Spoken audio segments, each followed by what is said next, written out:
This is Women'sLeadershipSuccess.com Radio, episode number 34. Part 2 of Insider Secrets for Women Leaders, How to Get Your First Seat on a Corporate Board with Sabrina Braham and Ann Manix, a veteran member of many corporate boards.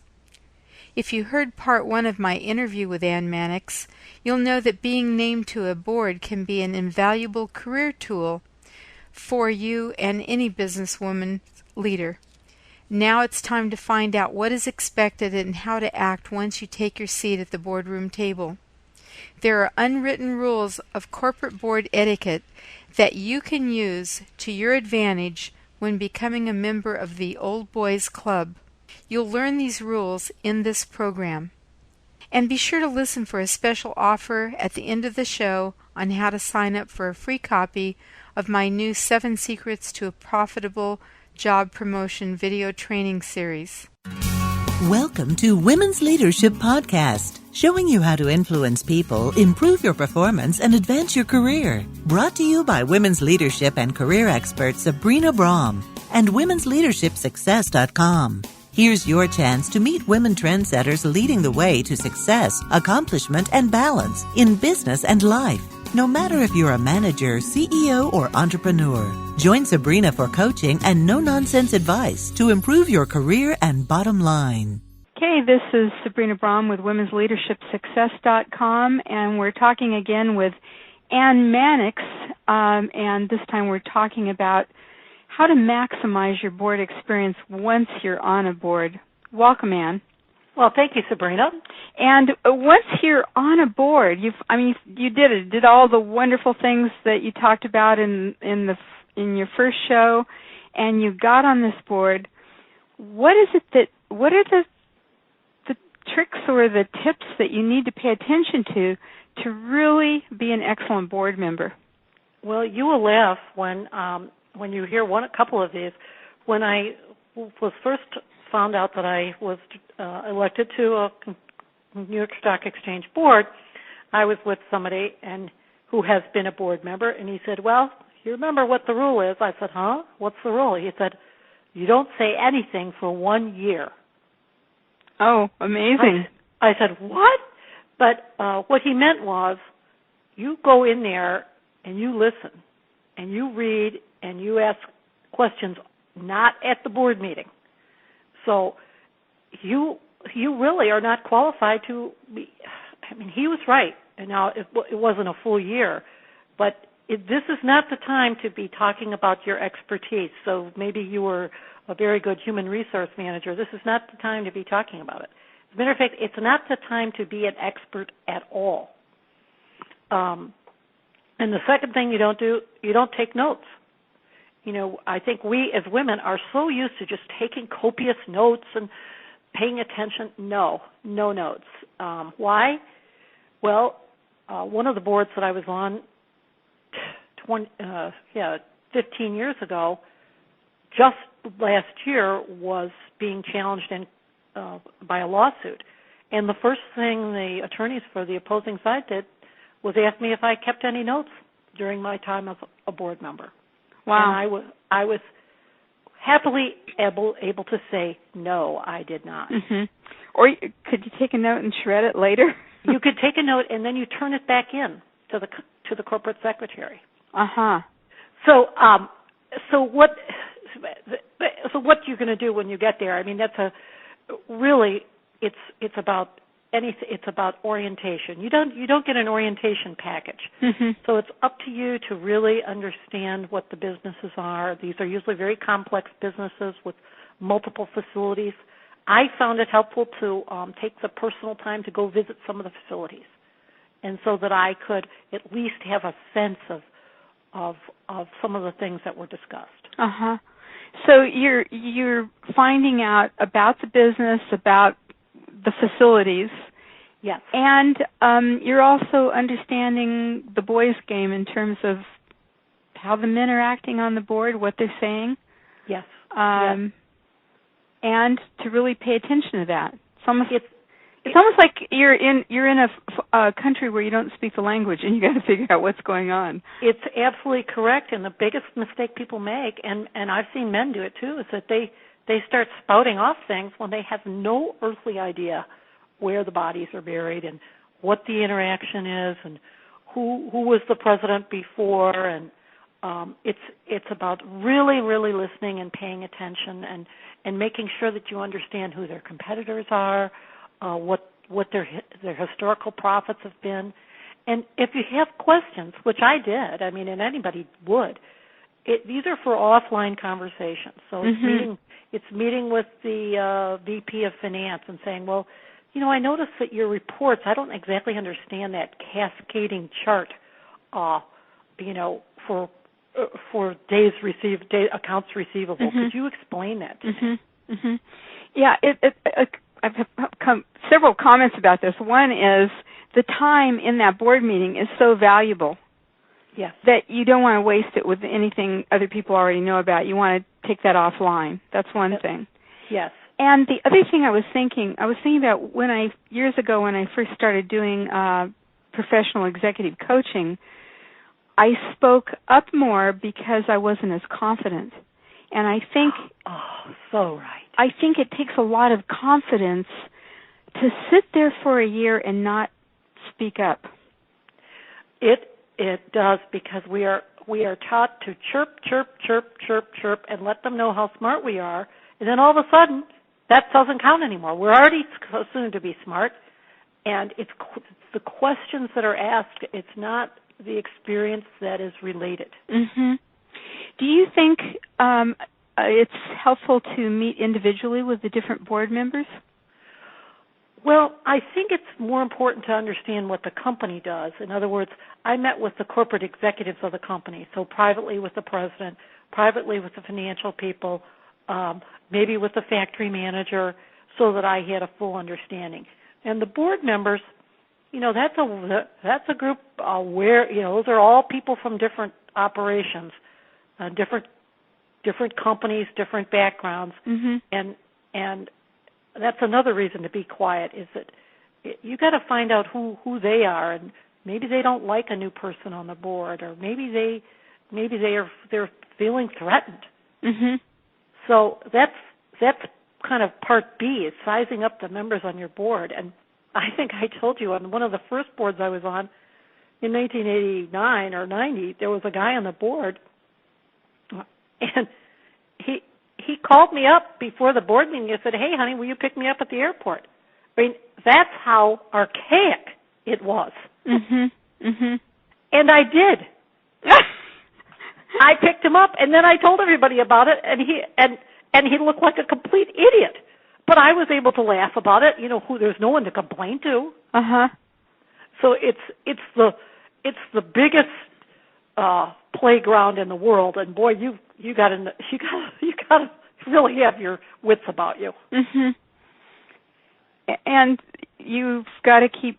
Well, how do you do that so you're not marginalized or kind of put into the slot of, you know, some of the stereotypes of being a female? How do you do that? Well, I think that's a huge deal, and I think the women in the audience know that even in their own companies, they can say something, and a guy sitting next to them could say the same thing, and all of a sudden all eyes are turned to the guy and not to them, with the same absolute observation. And I have to say that's a chronic problem, and I have maybe two strategies on that one. One is to we had this wonderful guy on our board, one of our boards, who's since passed away. His name was Paul Bass, and honestly, if he said anything, people just were riveted. He was prominent in the community. He was a prominent golfer. He was a prominent everything. And no matter what he said, people would listen. And no matter what I would say, they wouldn't listen to me. So I started saying, well, Paul Bass and I discussed last night on the whole issue of. And so all of a sudden people can't ignore me because I had just been talking to Paul, or Paul and I last night discussed this. And Paul and I mentioned to Paul last night X. Well, it works. It works. So they had to pay attention to me. And then he had to endorse what I said, so that's even better. Uh-huh. And that's a pretty darn good strategy. And the other strategy is that if you can't get anything across in the group, then do it one-on-one and do it before the board meeting. And this would apply to anybody in any company. I mean, if you're finding yourself discounted and it's just rampant, Sabrina. Mm-hmm. Yes. It's rampant. No matter what brilliance you have to pronounce. So one-on-one is better. So Dave, at the board meeting, I don't want to take the time to mention this at the board meeting, but could you bring up the whole issue of the marketing group in Canada? Mm-hmm. It's a concern of mine. So that's the only way, is to kind of bite it off one step at a time. Especially if you do have something to offer. If you're just shooting your mouth off, you will be discounted. But if you do have something to say or a good question to ask, and you know it's not going to be acknowledged, then you have to take it offline or come up with some kind of inclusive strategy to get it across. Mm-hmm. And I like what you're saying. I think so many times I've heard women say, they're angry about it, it's frustrating, and they just kind of give up. And it's really working with what is and just continually figuring out how to influence the game so it begins to change. It is annoying, though, I'll tell you. It is annoying. I sympathize with people. We have most all boards have a board dinner the night before. Mm-hmm. And that's where a lot of that's where the action is also. And honestly, to get a word in edgewise is amazing. I mean, the last time we were on a board, I was all psyched up because I knew they were going to listen to me because I had just been skydiving. Mm-hmm. Just been skydiving.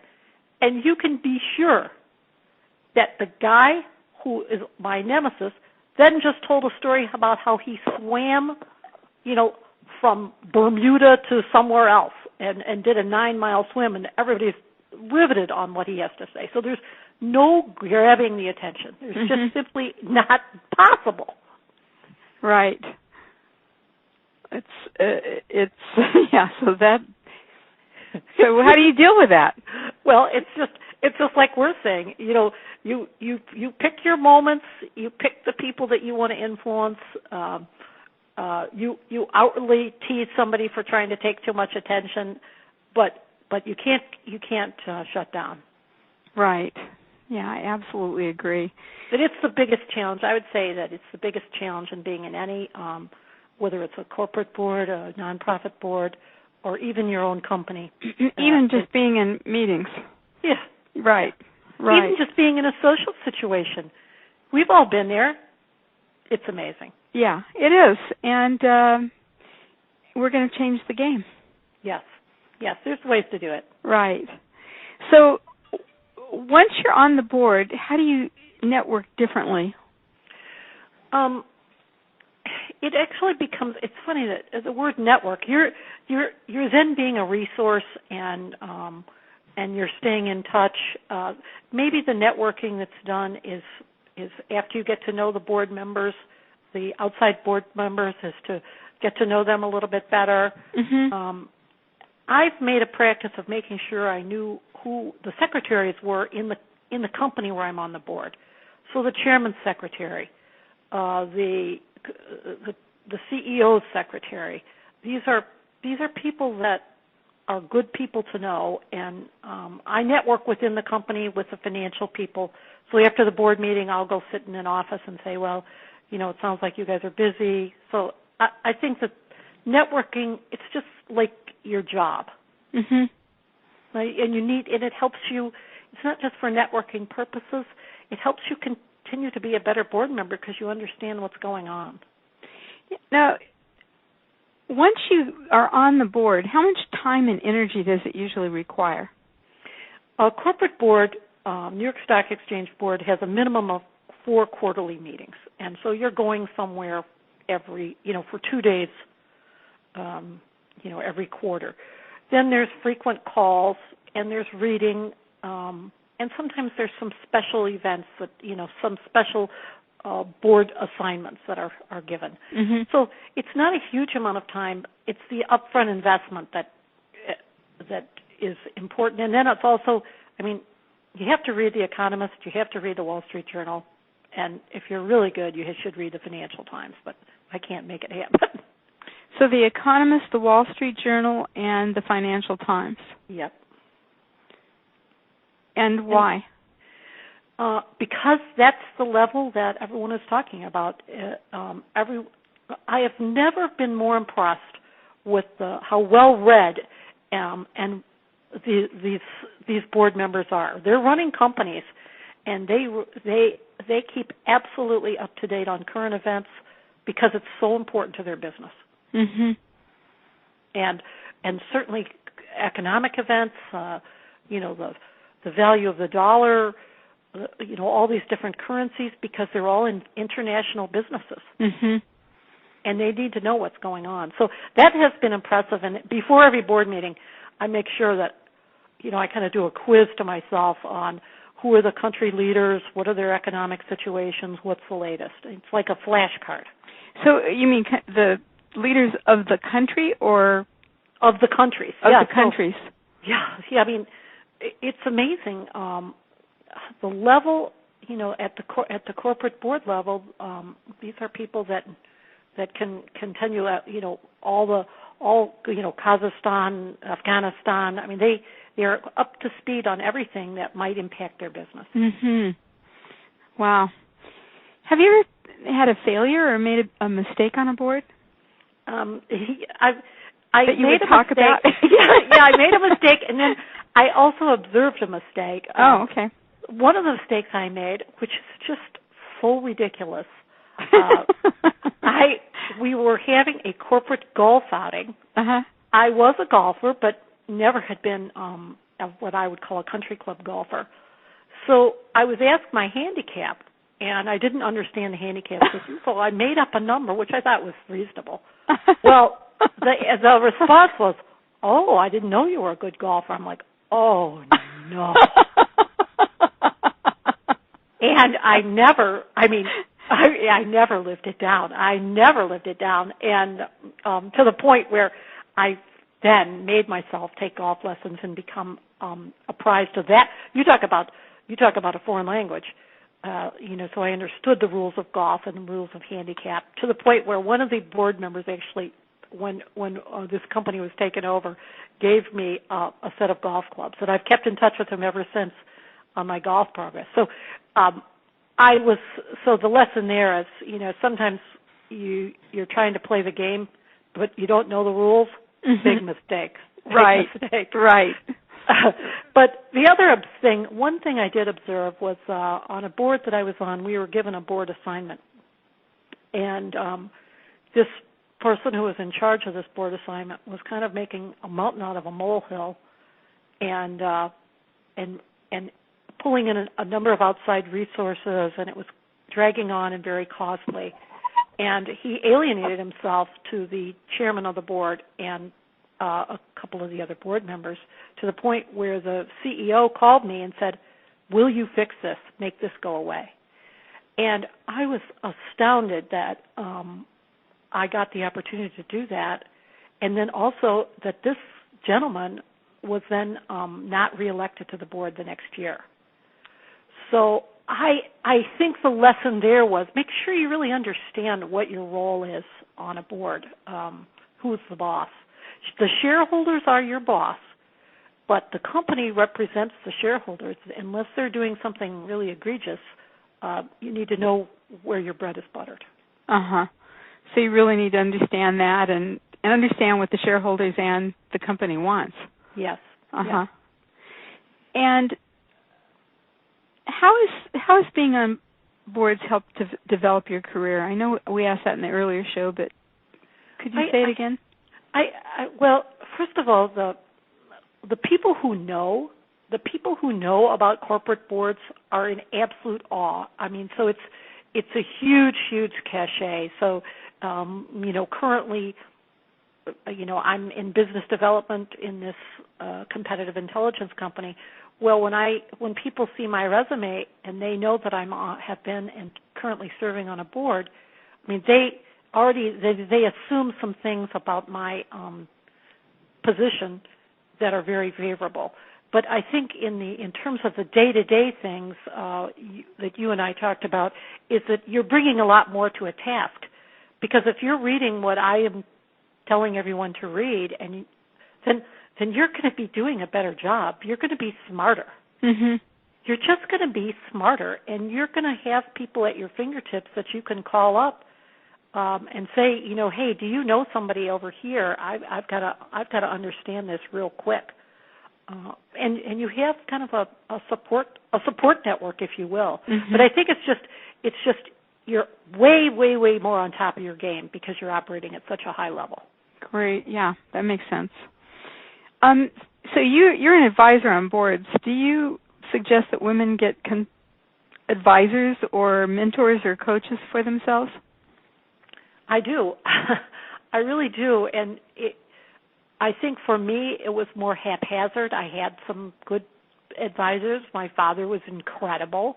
And then somebody I knew that was running a big company in Houston was very helpful to me. But I think that to be proactive, people should have a coach, an executive coach, someone that can help them see through and map out a plan. I mean, it requires discipline to do some of these things, and as we discussed in the earlier show, I mean, if that's one of your goals is to be on a board, well then get all the help you can get. You don't cut your own hair. Mm-hmm. Exactly. Good point. And one other thing I was thinking about when we were talking about getting on boards or coaching is that this is a very, very conservative area of the country. Mm-hmm. We are talking about the most conservative people probably in our country is corporate American boards. Mm-hmm. So this is not the time to experiment with new hairdos, a modern look. This is your tattoo. Yeah, this is not the time to your nose ring. Yeah, take it out. And these boards are still, stockings, closed-toed shoes, skirt, and matching jacket. Mm-hmm. And I mean, I can deviate a little bit, but I've never worn even slacks. Mm-hmm. And right. It sounds archaic, but it's true. Well, it's the game. It is at that level. Now, you mentioned golf several times. Is golf something that would be helpful for a woman to learn in terms of getting on a board? I hate to say it, but yes. And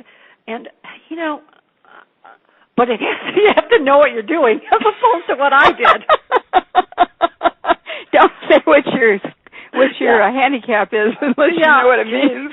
I think it's probably less important now. I'm going to be 60, so the group that I'm hanging with now, and the board people are in their 60s, so that they're a little more traditional in that they played golf. But even some of the members of my board now, that's not what they do, and so these board outings do not include golf. So I guess in terms of being on the board, not so important, but certainly, I can't help but think that if you're a decent golfer or even a decent tennis player, you're going to be in the milieu, or you're going to be in the crowd that you want to be in. Mm-hmm. And that's the other piece that has been a little difficult for me, is that the corporate America, corporate board America, is a very wealthy group. Mm-hmm. And that's not the situation for me. Mm-hmm. And so that's also something that I just have to kind of remember and keep in mind. And I think that for many women who would aspire to be on boards, it's not like we're sitting on a portfolio of millions and millions of dollars. So there's a little disadvantage there, but it doesn't have to be a huge one. Mm-hmm. Do you have any other books or periodicals that you would recommend? That's a great question. Maybe not the books and the periodicals, but other than what I mentioned. But I do notice that there is a huge technological competition at the board level, and everybody has the latest, either the tablet or the phone, and so to be technologically competent is absolutely huge. Mm-hmm. So that you can speak the Android language, or you can speak the iPhone language, because all these people, they're all very, very well connected, and they have the latest. Mm-hmm. Mm-hmm. That's really good advice. Well, this has been wonderful, and I really appreciate you spending the time with us today. Well, thank you. And as I say, if you have the opportunity to serve on any kind of a corporate board, it's a huge learning experience, and valuable, and frankly a lot of fun. Great. Thank you so much. And thank you, Sabrina, and I appreciate the questions, and I hope this was helpful to the audience. I'm sure it will be. Thank you. To register for a free copy of 7 Secrets to Profitable Job Promotion video training, go to www.womensleadershipsuccess.com and sign up on the form that appears on the screen after a moment. And thanks for listening. Thank you for joining your host, Sabrina Braham, on another Women's Leadership Podcast. If you have questions or comments, you can email her at sabrina@sabrinabraham.com. Since 1989, Sabrina and her team have helped hundreds of women managers, business leaders, and entrepreneurs with valuable trainings, articles, books, and executive coaching. For additional tips, interviews, and free access to Great Leaders Today mini-course, visit www.womensleadershipsuccess.com.